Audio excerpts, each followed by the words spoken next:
Amman Temple is one of the finest examples of Dravidian architecture. The towering outer gopurams are Madurai's distinctive landmarks.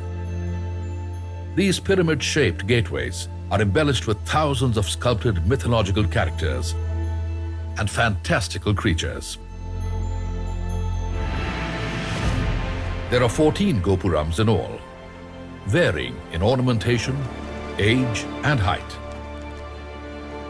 The 4 outer ones are the highest, aligning perfectly to the 4 cardinal directions and marking the main entrances. The South Gopuram is the tallest at 170 feet.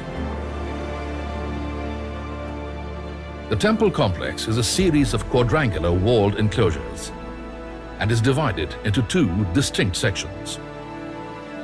The Sundareshwara shrine occupies the central section. The Meenakshi shrine is in the southwest.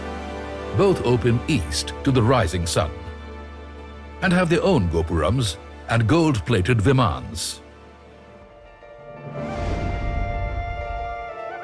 The temple complex has a sacred pond, richly decorated mandapams or halls, thousands of carved pillars, corridors with painted ceilings, and a staggering 33,000 intricate sculptures.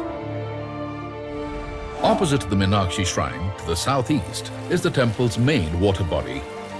Some say the original temple on the site was of Shiva, built around a Swayambhu or a self-manifested Shiva lingam.